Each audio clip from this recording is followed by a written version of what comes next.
All right, Run Strong Cincy at home programming, day 2, the week of July 12th. You've already done your warm-up that's in your spreadsheet, a little bit different than the first day. I think we're going to be doing some hip circuit protocols. So we're going to be starting, our first round has 3 movements. You'll need your looped red band and a mat. We're going to start out with a staggered squat. So our staggered squat is going to be a little bit of a narrower stance, so feet directly under hips. Shift your body weight into your right hip and your right leg. This foot is going to become a kickstand. So 80% of my body weight is pushing down through my flat foot on my right leg, and then I have about 20% of my body weight is over here in this kickstand. So from the side, you can see that I've shifted into my right, and then this foot is just becoming a kickstand. It's really not moving forward or backward. It's not going back here for a lunge. It's just simply next to my other leg, but raised up, so that I'm putting all of my weight or a lot of my weight into this leg. And from here, we're gonna be doing squats. So the foot that's flat and the leg that has more of the body weight is more of the working leg, okay? And when we switch, we simply shift body weight into the opposite side, and we're doing that same type of movement now in our opposite leg. Next, we're gonna go to the floor for a plank variation, super planks. So this is gonna be starting in the high plank, up, up, down, down to forearms, and back up again. You guys can choose how to count. I'm gonna be giving a range, a rep range. This is a much more advanced movement. We're only using our body weight though today, so if you can, feel free to go to failure, meaning you don't have any more reps in the tank, or you can, be conservative if this is your first time doing it as well.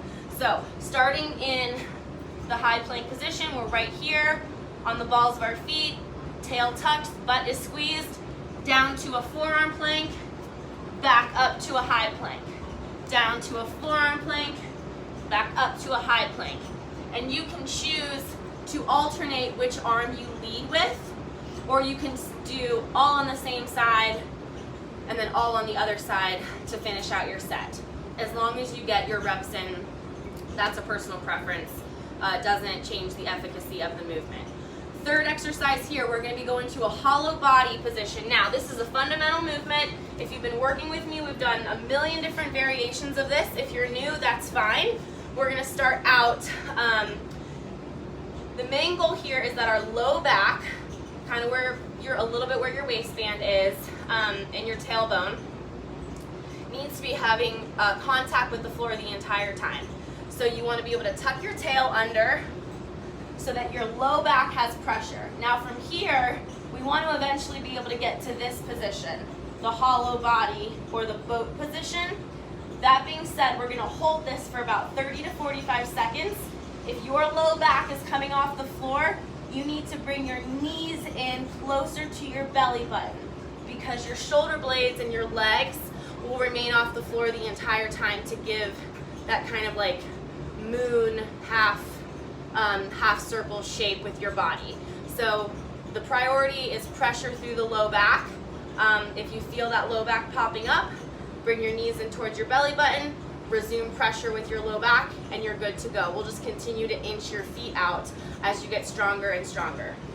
Next up, second round, we have another 3 exercises. We are going to be doing a lateral lunge with a band. So again, we need something to attach the band to. We are going to be moving into some different variations, and we do need to have some sort of anchor for the band. So I anchor the band at about somewhere between knee and hip height. I'm going to actually step my whole body into this band, and it ends up hitting right above my outside knee. Now, my outside leg's the working leg, but from here we're just going to do a lateral reaching lunge, which everybody is familiar with here. Toe forward, knee forward, hip forward. We're reaching down like we're going to tie our shoes. So big step, little knee bend, hips back, belly button down. To switch, you're simply going to turn around in your band. So you're just going to be getting some tension with that lateral movement. The second exercise that we're doing here is going to be a seated lat pull down. So the band can be shifted up just so that your anchor is somewhere above your chest. And from the seated position, we're going to be seated on the floor. We're going to, and you can do straight legs, that's fine. We're going to do a pull down from this position. So there's lots of different angles that you can do a pull down at, as long as it's above and you're pulling down and towards your body, that's a lat pull down. So I just have my hands on either side of this circular band. I'm leaning back just a little bit. My chest is pointed up towards the anchor, and I'm pulling my elbows back and away. Not really a wide grip, not really a narrow grip, somewhere moderate.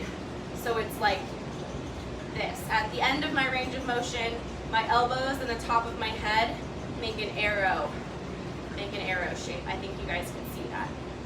The third movement is we're going to be doing a 2-arm band press parallel stance. So we're going to be using the same anchor point, going inside of our band, standing out in an athletic stance or a ready stance.